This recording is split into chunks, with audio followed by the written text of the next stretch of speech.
Are you seriously asking me this in front of everyone? I stared at my father across the long oak dining table, my pulse pounding so hard it felt like it might break through my ribs. The laughter and clinking of silverware had died the second he spoke those words. Harper, the family business is drowning. We need you to step in and save it. Before we begin, drop a comment and tell us where are you from and from which city you're watching our videos. And after watching the whole video, don't forget to tell us, what would you do in this situation? Be honest, tell me in the comments below. We read every comment. Let's begin. Dozens of eyes turned toward me. My uncles, aunts, cousins, all staring as though my decision would seal the fate of generations. The weight of their judgment pressed down on me, suffocating. I swallowed hard, the sting of betrayal already burning my throat. My father's voice hadn't carried even a shred of warmth. Not gratitude. Not humility. Just cold expectation. And then, as if twisting the knife, my younger brother Mason leaned back in his chair with that smug grin he always wore. Well, she's the one with savings. It's not like she does anything important with her life anyway. A few muffled laughs rolled around the table. My mother's lips twitched in what looked dangerously close to agreement. I wanted to scream.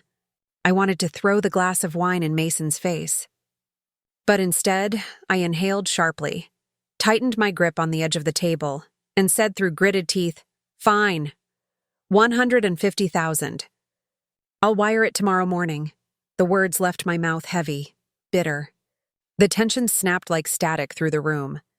My father leaned back, smug relief flashing in his eyes, while Mason raised his glass as though he'd just won something. I pushed back from the table, my chair scraping loudly against the polished wood floor. "Don't thank me," I hissed, "because none of you ever do." That night, I lay awake, staring at the ceiling, wondering why I kept giving pieces of myself to people who never gave anything back. The walls of my childhood bedroom, where I'd once pinned college acceptance letters and written lists of dreams, felt like a cage.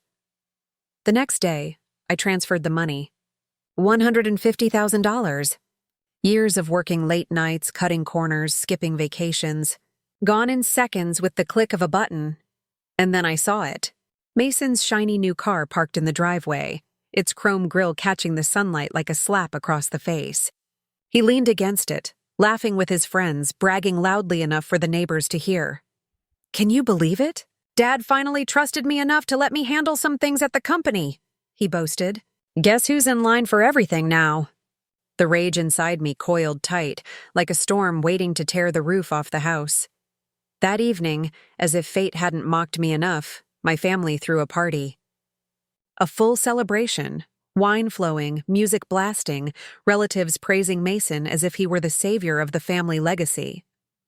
I stood off to the side, the taste of bile sharp in my throat, my fists clenched so tightly my nails cut into my palms. Then the crowd shifted. Heads turned. The laughter thinned to silence. My husband, Lucas, walked through the door. He didn't look furious. He didn't even look surprised. He looked calm, calculated, a folder in his hand, the kind that meant business. He set it down on the table with a controlled thud. His voice cut through the silence, steady and deliberate. "The signed ownership transfer," he said, "effective immediately." Every glass froze midair, and for the first time in years, I smiled. The silence after Lucas's words was suffocating, like the air had been sucked out of the room. My father blinked, his fork halfway to his mouth, frozen. Mason's smirk cracked, his eyes darting between the folder and Lucas's face, searching for some sign that this was a cruel joke. "What? What do you mean, ownership transfer?" Mason stammered, his voice higher than usual, like a child caught stealing. Lucas's gaze didn't waver. Calm, steady, precise. "It means," he said, opening the folder and sliding the papers across the polished table, "that Harper now holds the majority stake in Collins Enterprises. Every asset, every decision runs through her." A ripple of shock ran through the relatives. Chairs shifted, glasses clinked against plates, whispers filled the corners of the dining hall. I let the weight of the moment sink in. My chest heaved with a mix of fury and vindication. Emotions I'd kept buried for years finally clawing to the surface. For once, the spotlight wasn't on Mason's empty charm or my father's iron grip. It was on me. Richard, my father, slammed his palm on the table. The wine in his glass rippled violently. "This is ridiculous. She doesn't know how to run a business. She's soft. She's sentimental. Lucas, what kind of games are you playing?" Lucas leaned in slightly, his voice measured. "It's no game, Richard. You were desperate. You signed away control the moment you begged Harper for her money. This is the consequence of underestimating her." I locked eyes with my father, my voice finally finding its strength. "You wanted my money, Dad, not me. You never wanted me. Well, now you've got both, and I won't be ignored anymore." Mason shot up from his chair, his voice trembling but loud. "This is insane. I've been preparing my whole life to take over. You can't just hand her everything." "Preparing?" I snapped, my words laced with venom. "You bought a car with money meant to keep our company alive. That's your preparation? A shiny toy for your ego?" Gasps echoed from around the table. Mason's face flushed crimson, and for once he couldn't think of a clever retort. His lips parted, then sealed shut, his chest heaving in shallow bursts. Elaine, my mother, finally spoke, her tone sharp but fragile. "Harper, don't do this. Your father has worked so hard for this business. Mason, he's young, yes, but he has potential. We can guide him." I turned to her, my throat tightening. "Guide him? You've guided him into arrogance, into entitlement. While I scraped and fought for every dollar, you praised him for simply existing. Don't lecture me about guidance." The room seemed to tilt, the weight of my words hanging heavy. Then Lucas added, his voice cutting clean through the tension. "The documents are legally binding. Nothing you say changes that." Richard's face turned pale, his lips pressed into a thin line. He looked at Mason, then at Elaine, then at me.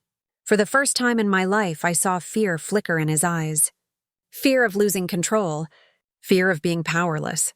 I stood slowly, deliberately, letting the silence stretch. My heels clicked against the hardwood as I moved toward the head of the table. His chair. My father's chair. Without asking permission, I pulled it back and sat down.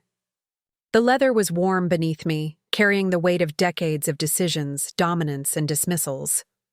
I leaned forward, clasped my hands, and said quietly but firmly, "From this moment on, things are going to change." The relatives shifted uneasily, unsure whether to look at me or avoid my gaze altogether. Mason collapsed back into his chair, his face buried in his hands. Elaine stared at me, lips trembling but silent. Richard finally broke the silence, his voice low and dangerous. "You'll regret this, Harper. Power is not meant for the weak." I met his glare without flinching. "No, Dad. Power isn't meant for the selfish." The tension snapped again, this time in my favor. Lucas placed a steady hand on my shoulder, his touch grounding me. "Harper isn't weak," he said firmly, his eyes locked on Richard. "She's stronger than anyone in this room, and it's time all of you learned that." For once, no one argued, no one dared. The party that had started with celebration ended in silence, the clinking of glasses long forgotten. No toasts, no laughter. Just the quiet reality that the daughter they'd dismissed had become the one they now had to answer to. And deep down, I promised myself, this was only the beginning. The next morning, the house felt different. The walls that once echoed with Mason's bragging and my father's booming authority now hummed with an uneasy quiet. I could feel eyes on me as I walked through the kitchen, relatives whispering in corners, cousins avoiding my gaze. Mason stormed in, his hair a mess, his face red from lack of sleep. He slammed his phone on the counter. "Do you realize what you've done?" His voice cracked, the words spilling like venom. "I was supposed to meet with investors today. They won't even take my calls now. They said every decision has to go through you." I didn't flinch. I poured myself coffee, the rich steam rising like calm in the middle of his storm. "Good," I said, my voice steady. "That means the system's working." He grabbed the mug out of my hand and shattered it against the floor, shards skittering across the tiles. "You think you're smarter than me? You think you can run this family? You're pathetic, Harper. Lucas appeared in the doorway, his voice sharp. Watch your tone! Mason spun on him, his fists clenched. Stay out of this. You don't belong here. You're not family. Lucas stepped forward, shoulders squared, his calmness more dangerous than Mason's rage. I belong with Harper. And if you want to test that, you'll lose. The air was thick, suffocating. Mason's nostrils flared, his chest heaving, but he didn't move. He knew Lucas wasn't bluffing. I bent down, picked up a shard of the broken mug, and set it on the counter between us. This is what you do with everything you're given, I said coldly. You break it. And then you expect someone else to clean it up. Not anymore. His face twisted, but he said nothing. He stormed out, slamming the door so hard the walls rattled. By noon, I was at the office. Collins Enterprises, the company my father built, the company I'd just inherited control of, looked different now. The employees' eyes lingered as I walked through the glass doors. Some curious, some doubtful, some quietly hopeful. My father was already there, seated in the corner office, as though the papers Lucas handed over meant nothing. He didn't look up when I entered. You're not welcome here, he said flatly, flipping through documents that no longer bore his name. I closed the door behind me, the click echoing like a final verdict. Whether you welcome me or not doesn't matter. This is mine now. His jaw tightened. You'll burn this place to the ground. You don't know what it takes. I stepped closer, placing my hands on his desk. No, Dad, I know exactly what it takes. I've been watching you cut corners, play favorites, and drown in arrogance. I won't make those mistakes. For the first time, his mask cracked. He looked up, his eyes bloodshot, his mouth opening but no words coming out. He knew I was right. I straightened, turning toward the door. From now on, every employee, every decision, every future step goes through me. You can either accept that, or you can step aside. Behind me, his voice came low, bitter. You'll regret this, Harper. Family loyalty runs deeper than contracts. I stopped in the doorway, the words sinking into me like shards of ice. Then I turned back, my voice steady. Funny. I never once saw loyalty from you. The office was silent as I walked out, but I could feel his stare burning holes into my back. That evening, another gathering formed at the house. Relatives were restless, anxious, their wine glasses trembling in their hands. Mason sat in the corner, sulking, his phone buzzing with unanswered calls. Elaine paced, muttering that the family was falling apart. I entered quietly, but the moment they saw me, the room hushed. Every eye tracked me like prey, or maybe predator. I stood tall, my voice slicing through the silence. You all threw a party for Mason when you thought he saved the family. You all cheered for him while he wasted what I sacrificed. Tonight you'll sit here in silence and watch as the person you dismissed takes control. Richard stood, his glass shaking. This isn't control. This is betrayal. Betrayal? I shot back, my words sharp as a blade. No, betrayal is asking your daughter for money while mocking her behind her back. Betrayal is celebrating a son who never worked a day in his life while belittling the one who did. Betrayal is calling me weak, until you needed me. The room fell to ashes. No one spoke. No one moved. Lucas stepped beside me, placing the folder back on the table. He opened it, showing every signature, every seal, every legal binding. There's no turning back, he said quietly. You all wanted her money. Now you'll answer to her power. My father's hand trembled as he set his glass down, the liquid inside swirling but untouched. For the first time in decades, no one dared raise a toast. And I knew, deep down, this was just the beginning of their reckoning. The following week, I didn't return to the house. I stayed downtown at the office that now carried my authority. I worked late, building strategies, meeting with lawyers, restructuring departments my father had let rot under negligence. Every contract, every email, every policy had my fingerprints now. By Friday, the first shockwave hit. A press release went out, my name officially listed as CEO of Collins Enterprises. My phone buzzed nonstop. Reporters, business partners, investors. Some doubted me, but most wanted meetings. They liked the idea of new blood after decades of corruption and stagnation. Back at the house, Mason was unraveling. I knew because my cousin texted me a video. Mason screaming at a bartender at some expensive lounge, drunk, bragging that, "My sister stole everything from me." He looked pitiful. I didn't respond. That night, I finally returned home. The house that once belonged to them was mine now. The lights glowed warm through the windows, but the energy inside was icy. I opened the door to find my father, mother, and Mason sitting in the living room. No relatives this time, just them. The true culprits of my pain. Richard's eyes were bloodshot, his jaw tense. "You've made your point," he said, his voice low. "You've humiliated us. You've taken everything. What else do you want?" I set my bag down, my heels clicking against the hardwood as I stepped closer.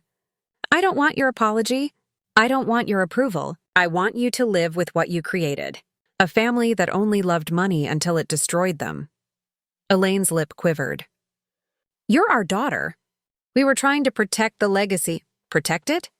I snapped, cutting her off. "You tried to bury me in it. You made me a tool, a wallet, and when I gave everything, you threw your praise at Mason like confetti. Don't tell me this is about legacy. This is about your pride." Mason shot up, trembling with rage. "You think you're better than us now? You're nothing without us." I turned slowly, my gaze locking on him, steady as steel. "No, Mason, I was nothing with you." The words landed like a blade. He staggered back, his fists clenched but useless. Lucas stepped through the doorway then, carrying another folder. He placed it on the coffee table with deliberate calm. "This," he said, "is the final piece. Harper now owns the house, the vehicles, the estate, every asset tied to Collins Enterprises. Everything is hers. You have nothing left to gamble with." Richard's face went white.